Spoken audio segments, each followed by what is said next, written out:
I didn't wake up that morning planning to ruin a coworker's career.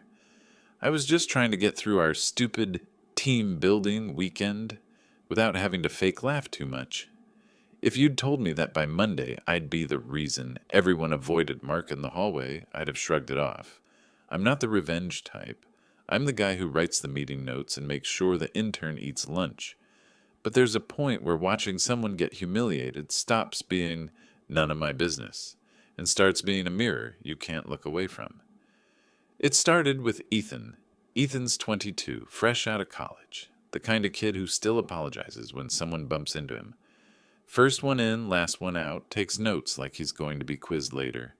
A month before all this, I found him eating a sandwich at his desk at 8 p.m., eyes red from staring at spreadsheets.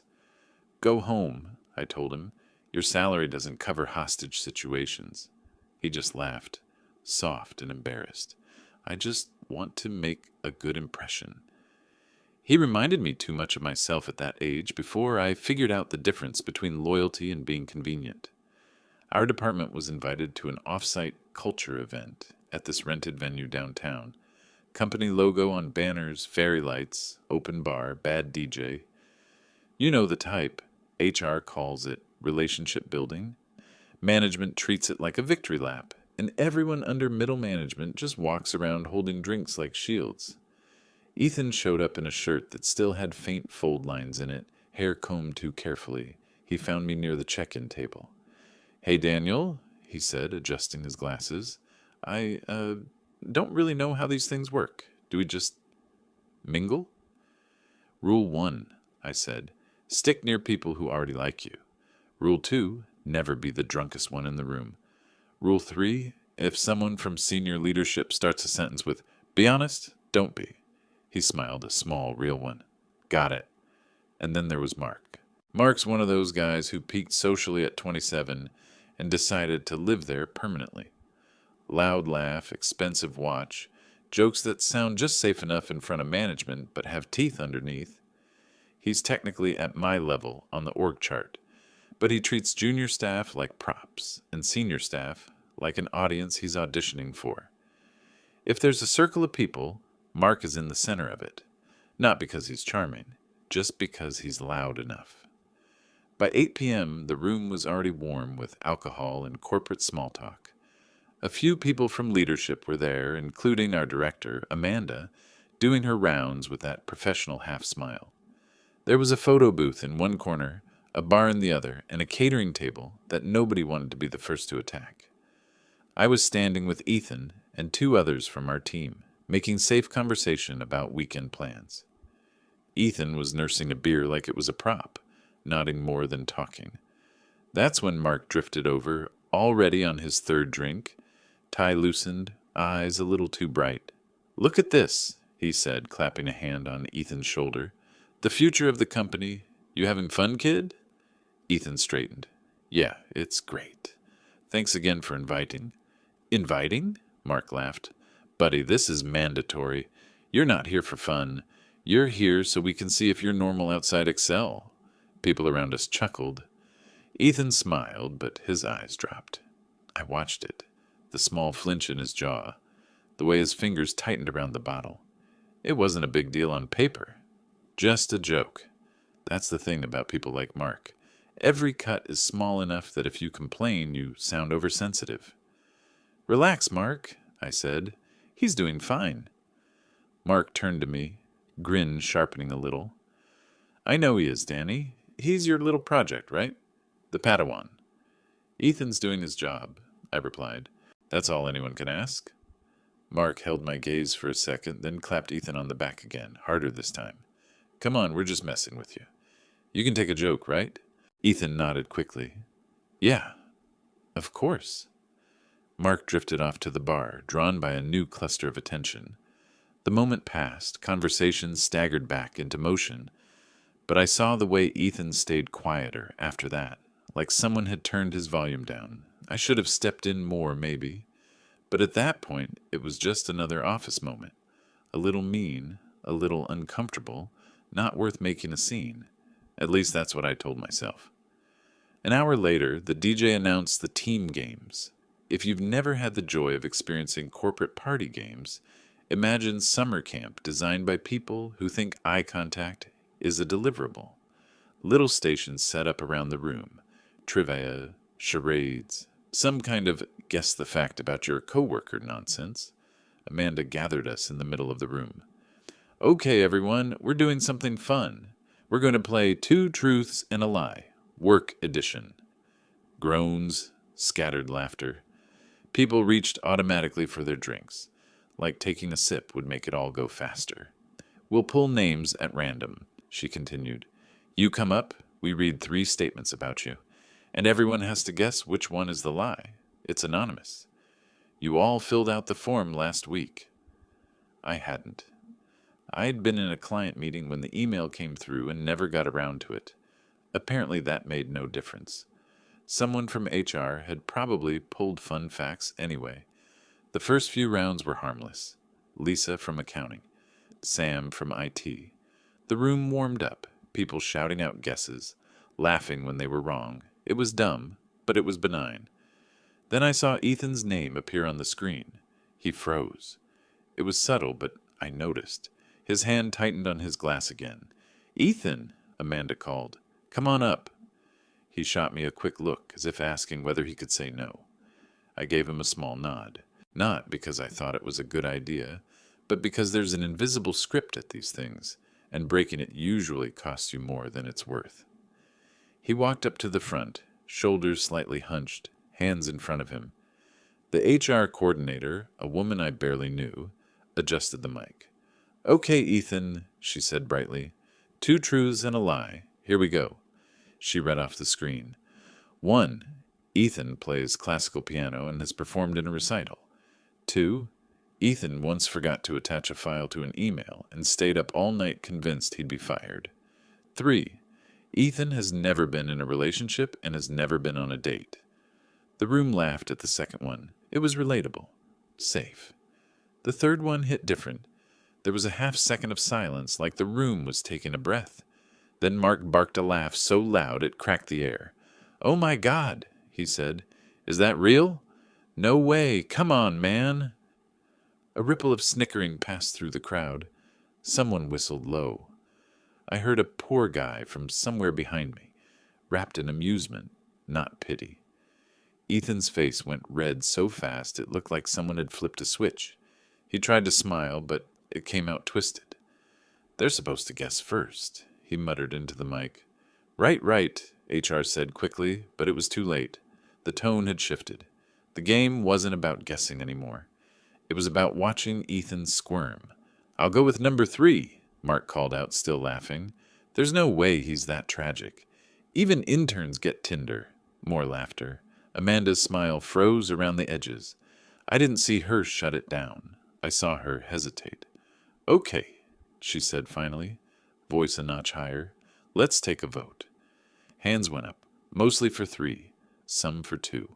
Nobody picked one. Ethan swallowed. His fingers were trembling so slightly that you wouldn't have noticed from the back of the room.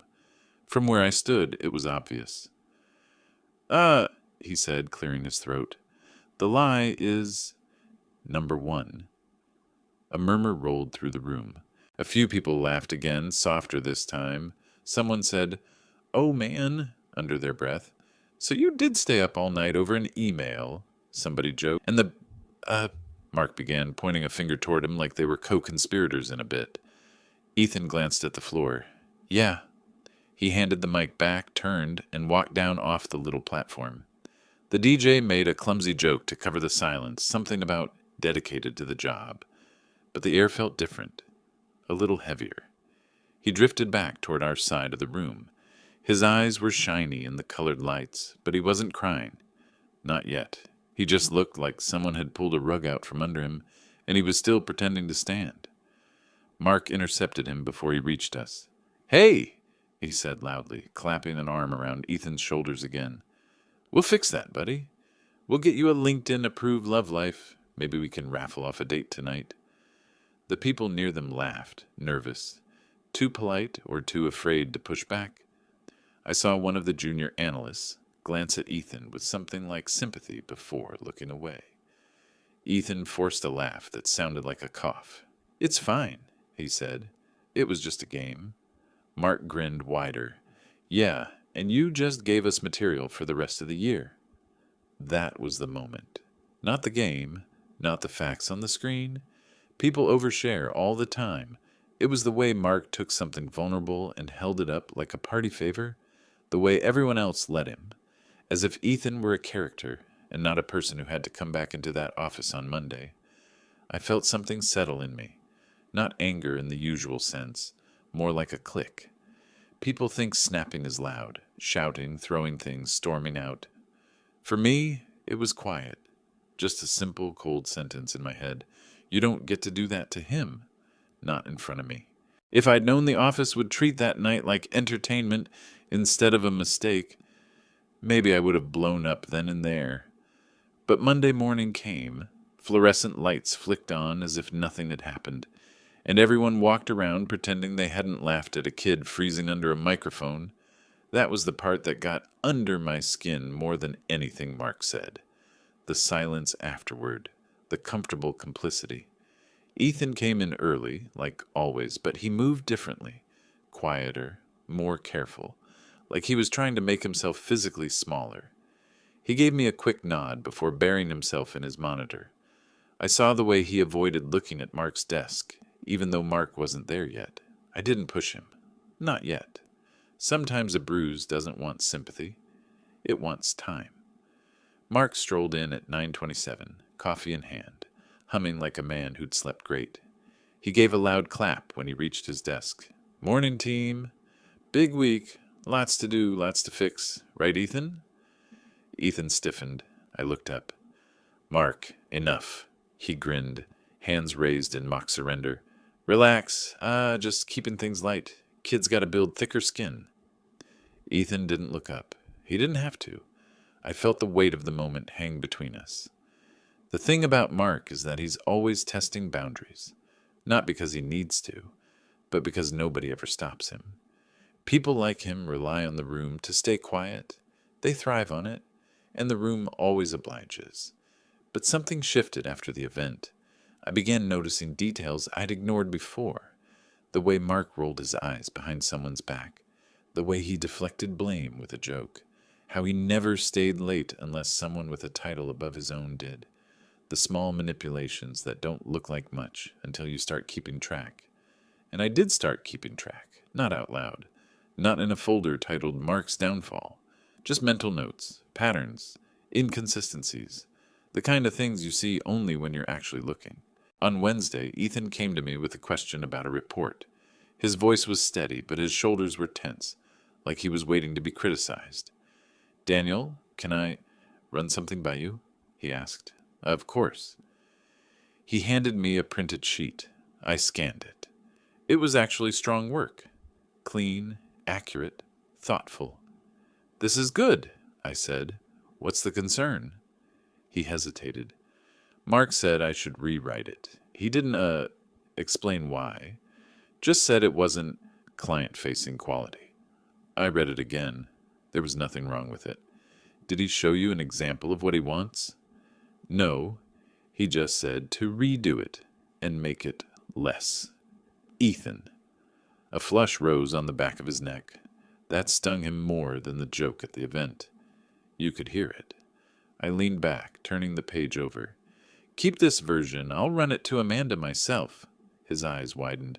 "Are you sure? I don't want to cause trouble." "You didn't cause anything," I said. "Trouble tends to make itself." That was the first small shift. Just a sentence, but Ethan exhaled as if someone had allowed him to stand up straight again. It wasn't a grand moment. It didn't need to be. It was enough to stop the bleeding, but the unease didn't go away. If anything, it grew.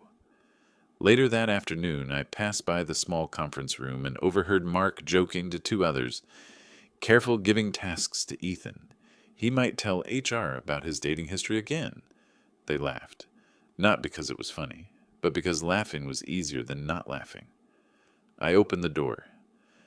"Conference room booked?" Mark looked up, eyes narrowing for half a second before his smile returned. "Oh, hey, Danny, we were just—" "I heard," I said. "Knock it off." The two others suddenly became fascinated by their laptops. Mark raised a brow. "You're really taking this personally?" "No," I said. "I'm taking it seriously." He didn't like that answer. It didn't fit the script he wanted. The rest of the week I observed more. Mark's pattern of showing up late, his habit of forwarding tasks to Ethan and then taking credit for them, his dismissive comments about junior staff. But the thing that changed everything wasn't a joke or a comment. It was a mistake. A real one. The following Thursday, he submitted a numbers summary to Amanda for a client presentation. I saw him slap the document on her desk on his way out for lunch, whistling, calling it clean and shiny. Except it wasn't. It had an entire section miscalculated by a factor of 10. A mistake anyone could make, but a mistake that mattered, the kind that blows up a meeting. I stared at the numbers for a long moment. Then I printed a copy, highlighted the error, and placed it on my desk. I didn't rush to expose him. I didn't dramatize anything. I just kept the paper there and waited, letting the truth exist in plain sight. At 2 p.m., Amanda walked into the main office area with a document in her hand. "Mark," she said, "can you step into my office?" His eyebrows shot up. "What's up?" "Now, please." Everyone looked up briefly before pretending not to. The room went quiet, quieter than usual, one of those silences that means something is off. Mark disappeared out of her office. The door didn't close fully, and I heard the shift in Amanda's tone, the kind she normally uses only when deadlines crumble. "Mark, these numbers are incorrect. These projections are 10 times higher than they should be." "What?" "No, impossible. Daniel didn't submit this." "You did." There was another pause, sharper this time. "Did you double-check your work?" she asked. Look, I was working off Ethan's draft. Maybe he doesn't work on these accounts. You do." That was the moment when Mark realized the ground under him wasn't solid.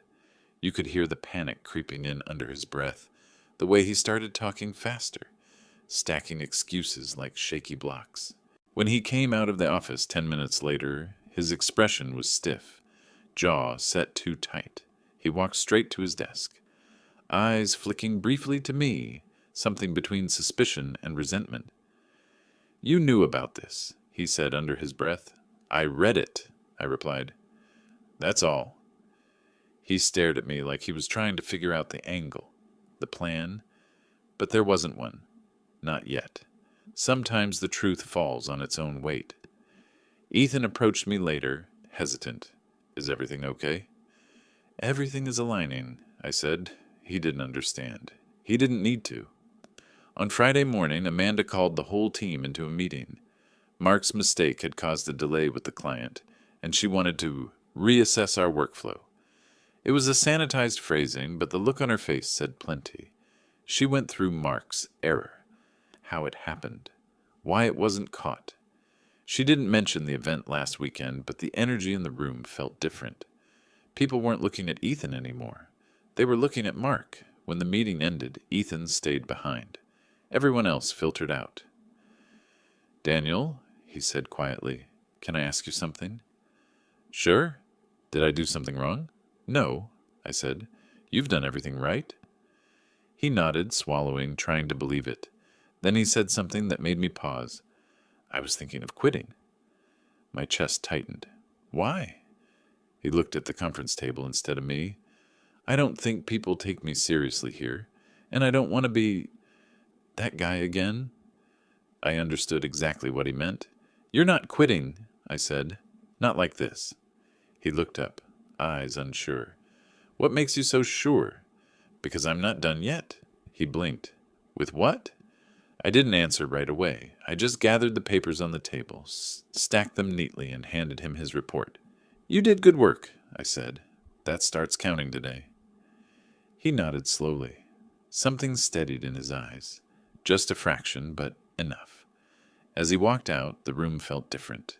Not lighter, not heavier, just balanced in a way it hadn't been all week. And then, just as I was about to leave, my phone buzzed with an email notification, one that made everything slot into place. because Mark had just made another mistake, and this one wouldn't quietly fade into the background. And I realized something simple. He'd pushed the wrong person at the wrong moment, in front of the wrong audience, and I wasn't interested in saving him anymore. That was the beginning of the turn. The email that landed in my inbox late Friday afternoon was the kind of thing most people skim and forget. A routine update from a client's operations team, CC'd to half the department, but buried halfway down the thread was an attachment, the working draft of the Q3 projections Mark had promised them, except it wasn't a draft. It was the wrong file, the old file, the one with the tenfold error, and it had already been forwarded to the client's financial director. I sat there for a moment, staring at the thread, feeling the room sharpen around me, not with excitement, not even satisfaction, more like a surgeon hearing a monitor flatline, inevitability settling in. Mark wasn't in the office. He'd left early with his jacket slung over one shoulder, announcing to anyone who would listen that he deserved a head start on the weekend. Amanda was still in meetings. Ethan was finishing a task at his desk, headphones in, completely unaware of the fuse that had just been lit. I forwarded the thread to Amanda with a single line. "This looks urgent. The wrong file was sent." I didn't embellish, didn't speculate. I didn't need to. 10 minutes later, she walked fast across the floor and straight into my office cubicle. "Daniel," she said quietly, "how long have you known about the miscalculation?" "I saw it yesterday." "And you didn't fix it?" "Not my file," I said. "Not my assignment. But I documented it." Her jaw tightened. "And Mark?" "He submitted it." Amanda closed her eyes, a hand on her forehead. "The client's already called twice this week about slow responses. This is not good timing." "Agreed," she exhaled through her teeth. "I'll deal with him on Monday. Thanks for flagging it." I nodded. She left. I didn't feel triumphant. I felt the way a firefighter probably feels when they see smoke after telling someone not to leave their stove unattended. Not surprised, not vindicated, just steady. That night, I went home, made dinner, watched 5 minutes of TV, and turned it off. My mind wasn't racing. It was arranging things like tools laid out before a job. Saturday morning, I was in the office early. I wasn't alone. Ethan was already there. He looked startled when he saw me. "Oh, hey, I didn't think anyone else would be in." "I needed to look at something," I said. He nodded, rubbed his palms on his jeans. "I couldn't sleep. I kept thinking about yesterday, the meeting, the client stuff. I don't know. I don't want to mess anything up." "You're not the one who messed up." He paused. "Still feels connected." "Only because you're conscientious," I replied. "Not because it's true." He looked down at the floor, breathing slowly, and something in his posture softened. Then his phone buzzed. He checked it, frowned. "Mark just texted me," he said. "What did he say?" Ethan swallowed. "He wants me to get ahead of the narrative on Monday. He's asking if I can say the numbers issue came from an outdated template he thinks I used." I closed my eyes for a moment. "Show me," I said. He handed me the phone. The text was exactly what he described. Vague enough to sound innocent, sharp enough to set blame. "You're not responding to that," I said, handing the phone back. "Not now, not ever." "But, no," I repeated. "You don't owe him a cover story." He hesitated. "He'll be angry." "That's his problem," I said, "not yours." The room felt heavier after that, but not in a bad way, more like a storm about to break. When we walked out of the building an hour later, the sky was gray and thick, the kind that promises rain but holds it just long enough to keep people looking up. Sunday morning, Amanda sent me an email. "Please prepare supporting documentation for tomorrow morning's review." Simple, direct, professional. I spent the next 3 hours compiling everything. Timestamps, email threads, the submitted files, the incorrect data, even the Slack messages Mark sent delegating work that wasn't his to delegate. All facts. No comments. No opinions. By the time I was done, there wasn't a single sentence in the packet that wasn't verifiable. It didn't feel like building a case. It felt like opening a curtain. Monday came. Mark walked in 10 minutes late, cup of coffee, sunglasses on top of his head, humming again. He stopped when he saw Amanda standing outside her office. "Mark," she said, "with me. Now." He shot me a quick glance, a flicker of paranoia in his smile. "Morning to you, too." He followed her inside. The door shut completely this time. No one pretended not to listen. The voices started low. Mark's quick, nervous tone cutting through the wall like static. Amanda sharper, controlled, then louder, then sharper still, and then silence. The kind that means something's gone wrong. No shouting, no crash. Just a sudden dead quiet that made the hairs on my arms lift. A minute later, the door opened and Mark stepped out. His face was pale. His jaw clenched. His eyes were unfocused, scanning the floor as if the pattern in the carpet might explain something he'd missed. He didn't look at me, not once. He went to his desk, sat down, opened his laptop with stiff hands. 2 minutes later, Amanda called me in. "Daniel," she said, closing the door behind me, "I reviewed everything. What you sent was thorough and professional." I nodded once. "Thank you." "There will be changes," she said, "effective immediately." I didn't ask what kind. She would tell me what I needed to know. She took a breath. "You'll be stepping in as interim lead on the accounts Mark was handling." I wasn't expecting that. "Interim?" "For now," she said. "We'll discuss permanence after the quarter." I nodded again. "And Daniel?" she added. "Yes?" "You did the right thing. Not everyone would have handled it this cleanly." I didn't comment. I didn't need to. I walked out. The office felt different. Not brighter, just clearer. Ethan looked up when I returned. "You okay?" he asked quietly. "I am," I said. He hesitated. "Did something happen?" I sat down. "Let's just say the air is moving in the right direction." He nodded slowly, hope flickering somewhere behind his uncertainty. But the turning point wasn't the meeting, or the new responsibilities, or even the silence that followed Mark like a shadow the rest of the day. It was later that afternoon when Ethan knocked on the wall of my cubicle. "Daniel?" "Yeah?" He held a printed email in his hand. His voice wavered just barely. "Amanda said she wants me to present the revised projections to the client tomorrow." I looked at him. "That's a big step," I said. "I know," he swallowed. I didn't think she'd trust me with something like that. Not after last week." "She didn't trust you because of your confidence," I said. "She trusted you because of your work." He exhaled, almost shaking. "I won't let you down." "You won't," I said. "Just prepare, like you always do." He nodded again, slower this time, and when he walked away, his shoulders weren't hunched. Mark watched the whole exchange from his desk, eyes sharp and hollow. When Ethan left, he looked at me.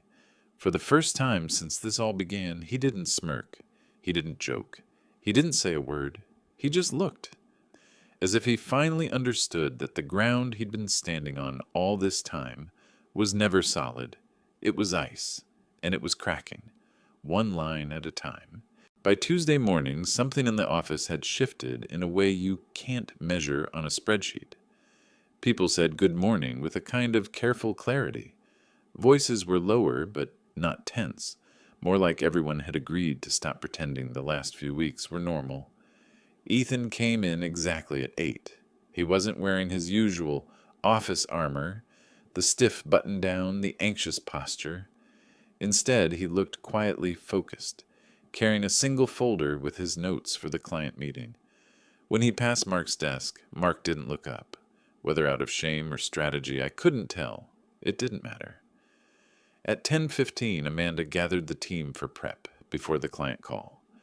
What surprised me wasn't her tone. It was her reinforcement. "Before we begin," she said, "I want to acknowledge Ethan's work on the revised projections. The client has already clarified they appreciated the corrected file." Good save. Ethan blinked like he hadn't heard her correctly. A few people tapped the table. Soft applause. Even I gave a small nod. Mark stared at the conference table, jaw tight. When the virtual meeting started, Ethan presented confidently. Not theatrically, not like someone trying to prove something. Just steady, competent, clear.